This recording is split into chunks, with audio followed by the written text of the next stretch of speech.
अवतल दर्पण में प्रतिबिंबों का बनना। ये देखिए, ये यहां ये हमने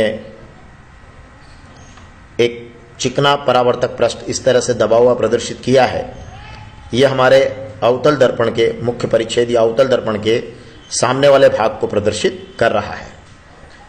इसके पीछे हमने पॉलिश की हुई है और ये हमारा जो परावर्तक पृष्ठ है पूर्णतः चिकना है, कांच के समान अवतल दर्पण ये हमारा, और इसके पीछे हमने की है पॉलिश। तो ये इसका जो परावर्तक तल है ये दबा हुआ है इस तरह से। P इसका ध्रुव है, F फोकस और C वक्रता केंद्र है, और ये PFC को मिलाने वाली ये जो लंबी सीधी रेखा ब्लैक लाइन जो आपको दिखाई दे रही है ये इसकी मुख्य अक्ष है। अब हम इसमें कुछ प्रतिबिंब रचना के नियमों को समझ लेते हैं। आप उन नियमों का ध्यान रखिएगा तो हम आसानी से अवतल दर्पण में सारे प्रतिबिंब बना लेंगे। जैसे मान लीजिए कोई वस्तु यहां रखी है, तो इस वस्तु से अगर कोई किरण, ये जो मुख्य अक्ष आपकी ब्लैक लाइन आपको दिखाई दे रही है, इस मुख्य अक्ष के समांतर अगर कोई किरण इस अवतल दर्पण पर आपतित होगी तो दर्पण से परावर्तन के पश्चात वह फोकस से होकर गुजर जाएगी कुछ इस तरह से। यह हमारा पहला नियम है। अब हम दूसरा नियम देखते हैं कि अगर प्रकाश की किरण वक्रता केंद्र की दिशा से आई तो वह दर्पण से परावर्तन के पश्चात पुनः उसी दिशा में लौट जाएगी। फिर हम समझते हैं तीसरा नियम कि अगर प्रकाश की किरण फोकस से होकर आती है तो दर्पण से परावर्तन के पश्चात वह मुख्य अक्ष के समांतर हो जाएगी। तो इस तरह से हमने 3 नियमों का अध्ययन किया। हमारा जो पहला नियम है वो है कि अगर प्रकाश की किरण मुख्य अक्ष के समांतर आएगी तो दर्पण से परावर्तन के पश्चात फोकस से होकर गुजरेगी। और हमारा दूसरा नियम है कि अगर वक्रता केंद्र की दिशा से आई तो उसी दिशा में लौट जाएगी। और अवतल दर्पण के लिए हमारा तीसरा नियम है कि अगर वह फोकस से आई तो दर्पण से परावर्तन के पश्चात मुख्य अक्ष के समांतर हो जाएगी। बच्चों, आप इन 3 नियमों को अच्छी तरह से समझ लीजिए।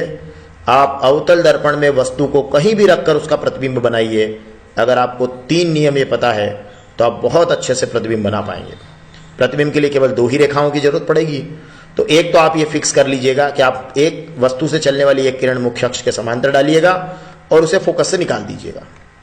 अब अन्य जो 2 किरणें आपके पास बची है तो आप अपनी सहूलियत से कभी प्रकाश केंद्र से डालकर पुनः उसी दिशा में लौटा दीजिएगा, या कभी फोकस से डालकर दर्पण से परावर्तन के बाद मुख्य अक्ष के समांतर कर दीजिएगा। हमें केवल 3 बातें ध्यान रखना है कि अगर कोई प्रकाश की किरण मुख्य अक्ष के समांतर आई है तो दर्पण से परावर्तन के पश्चात फोकस से गुजरेगी। अगर वह प्रकाश केंद्र की दिशा से आई है तो दर्पण से परावर्तन के पश्चात उसी दिशा में लौटेगी। और अगर वह फोकस से आई है तो दर्पण से परावर्तन के पश्चात मुख्य अक्ष के समांतर हो जाएगी। तो हमने समझा, ये 3 नियम हमने समझ लिए हैं। अब इन नियमों के सहारे हम अवतल दर्पण में आराम से अपने प्रतिबिंब बना पाएंगे। याद रखिएगा, ये हमारा ध्रुव है, ये फोकस है, ये वक्रता केंद्र है, और ये इस तरह से हम वस्तु को रखेंगे और इस तरह से हमारा प्रतिबिंब प्राप्त होगा।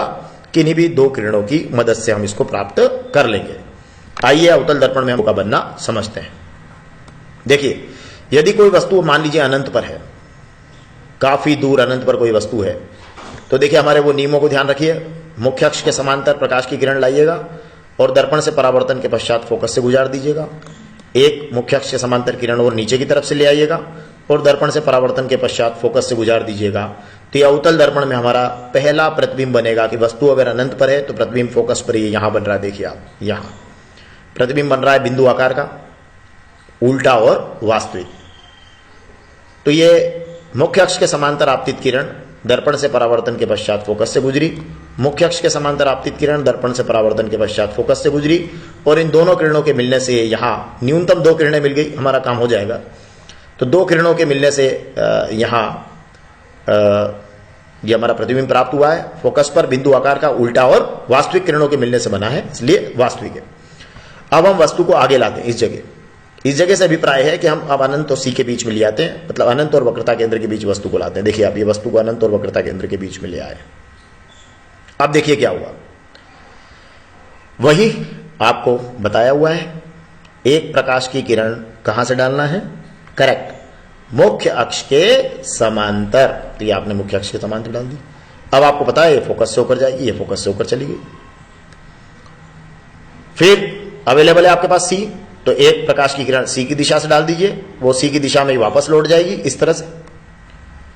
और ये दोनों किरणें वास्तविक रूप से यहां मिल रही है बिंदु आर पर। तो आर से मुख्य अक्ष पर आप लंब खींचेंगे तो ये आर एस आपका प्रतिबिंब हमें प्राप्त हो जाएगा। ये प्रतिबिंब अगर आप ध्यान से देखें तो इस वस्तु की तुलना में छोटा है, उल्टा भी है और वास्तविक है। कहां बन रहा है? फोकस और वक्रता केंद्र के बीच, एफ और सी के बीच में। क्या किया आपने? फिर से देख लीजिएगा।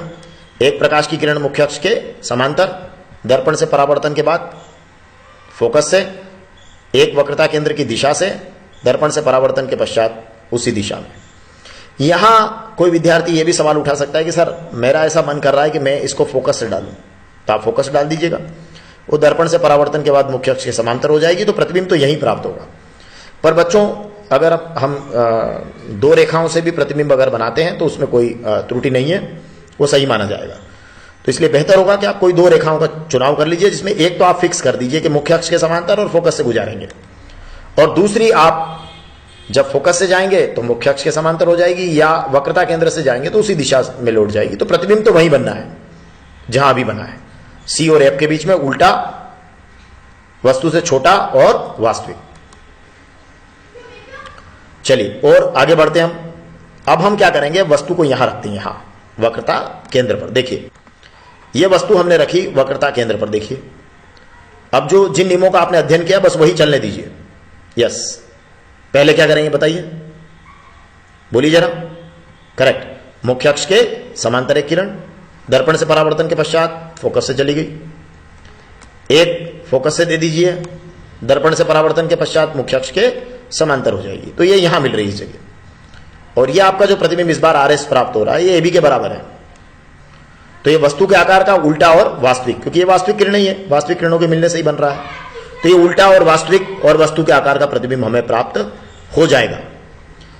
बच्चों ये ध्यान रखिएगा कि आप P से जो C तक की दूरी रखते हैं उसके बीचों बीच में आप F बना दीजिएगा।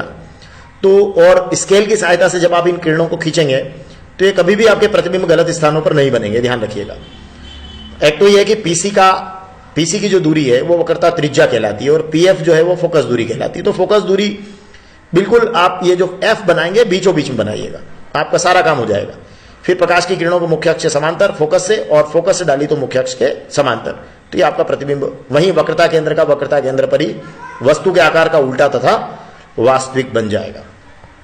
अब हम एक काम करते हैं, अब हम वस्तु को और आगे ले जाते हैं, मतलब वक्रता केंद्र से भी आगे लेकर चलते हैं वस्तु को। हम वस्तु को वक्रता केंद्र और फोकस के बीच में ले जाते हैं। वस्तु ए बी है, ये वक्रता केंद्र और फोकस के बीच में आ गई वस्तु। अब चलिए जो आपने अभ्यास किया वही करेंगे, जो यहां किया वो यहां करेंगे। बोलिए बोलिए, मुख्य अक्ष के समांतर, गुड। दर्पण से परावर्तन के बाद फोकस से, दूसरा बोलिए फोकस से, और दर्पण से परावर्तन के पश्चात मुख्य अक्ष के समांतर। देखिए यहां प्रतिबिंब बना है, कैसा बना है? थोड़ा उल्टा है, उल्टा तो है ही पर वस्तु से बड़ा है, और अनंत और सी के बीच में है, सॉरी अनंत और सी के बीच में है, मतलब अनंत और वक्रता केंद्र के बीच में है, और वास्तविक है क्योंकि ये वास्तविक किरणें ही मिल रही है। तो देखिए यहां भी प्रतिबिंब वैसे ही बना था, मुख्य अक्ष के समांतर, फोकस से गुजरी, फोकस से तो मुख्य अक्ष के समांतर हो गई, यहां भी वो ही हुआ, मुख्य अक्ष के समांतर तो फोकस से गुजरी, फोकस से लाए तो मुख्य अक्ष के समांतर हो गई। लेकिन प्रतिबिंब बना है सी और अनंत के बीच में, और इस बार बड़ा बना है, उल्टा है और वास्तविक है। चलिए वस्तु को थोड़ा और आगे ले लेते हैं। समझ में आ रहा है बच्चों आपको? और आगे ले लेते हैं। चलिए अब हमने वस्तु को ले लिया फोकस पर, पहले सी और एफ के बीच में थी, अब एफ पर आ गए। अब देखिए वही मुख्य अक्ष के समांतर एक किरण डाल दीजिए, अवतल दर्पण से परावर्तन के पश्चात क्या होगा? वो फोकस से गुजर जाएगी, और एक आप वक्रता केंद्र की दिशा से डाल दीजिए उसी की सीध से, तो दर्पण से परावर्तन के पश्चात वो इस तरह से वापस उसी मार्ग पर आ जाएगी, और हमारा जो प्रतिबिंब है वो अनंत पर प्राप्त होगा, वस्तु से बहुत बड़ा, उल्टा और वास्तविक। यहां कहीं अनंत पर वस्तु से बहुत बड़ा, उल्टा और वास्तविक प्रतिबिंब हमें प्राप्त होगा। अब हम और आगे बढ़ जाते हैं। अभी तक हमें वास्तविक प्रतिबिंब प्राप्त हुए हैं, उल्टे प्राप्त हुए हैं, कभी बिंदु आकार का, कभी छोटा, कभी बराबर, तो कभी बहुत बड़ा, कभी बड़ा। अब हम और आगे आ गए एफ और पी के बीच में, मतलब ध्रुव और फोकस के बीच में लेकर आ गए वस्तु को। मतलब ये यहां फोकस और ये ध्रुव है, तो अब वस्तु को यहां के बजाय यहां ले आए, मतलब यहां आ गई है वस्तु। देखिए अब एक वही जो यहां किया था वही यहां करना है। एक मुख्य अक्ष के समांतर दर्पण से परावर्तन के पश्चात फोकस से गुजरेगी, और एक वक्रता केंद्र की दिशा से, तो ये सीधी वापस उसी मार्ग पर परावर्तित होकर लौट जाएगी। अब ये निर्गत किरणों को, ये जो किरणें जो परावर्तित होकर आई है, इन्हें पीछे बढ़ाइए आप। तो ये परावर्तित किरणें डैश डैश करते हुए आप पीछे ले जाइएगा, तो ये परावर्तित किरणें यहां मिलती है, और आभासी रूप से हमें यह प्रतिबिंब RS प्राप्त होता है दर्पण के पीछे, बिहाइंड द मिरर। वस्तु से बड़ा है देखिए आप, और सीधा और आभासी है, और हम इसका उपयोग शेविंग में भी कर सकते हैं। और देखिए पहली बार ऐसा हुआ है कि प्रतिबिंब आभासी बना है। अभी तक प्रतिबिंब वास्तविक थे, ये आभासी और सीधा प्रतिबिंब तो पहली बार बना है, और दर्पण के पीछे भी पहली बार। कब बना है? जब ध्रुव और फोकस के बीच में आप चले जाते हैं।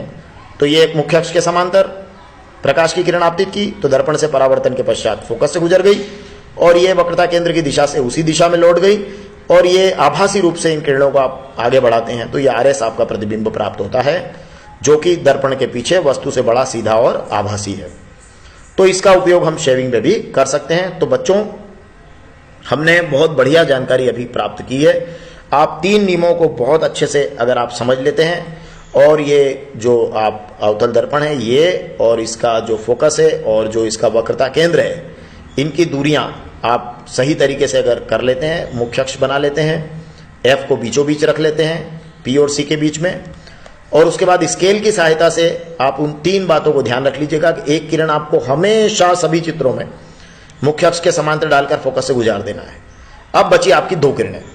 तो 2 किरणों में आप ध्यान रखिएगा कि अगर कोई किरण फोकस से आती है, जैसे मान लीजिए यहां से आती है, फोकस से होकर आती है, तो मुख्य अक्ष के समांतर हो जाएगी, और अगर वक्रता केंद्र की दिशा से आती है तो उसी दिशा में लौट जाएगी, जैसा कि यहां भी हुआ। देखिए वक्रता केंद्र की दिशा से उसी दिशा में लौट गई। बस ये 3 बातें आप ध्यान रख लीजिएगा, आपके सारे प्रतिबिंब बन जाएंगे।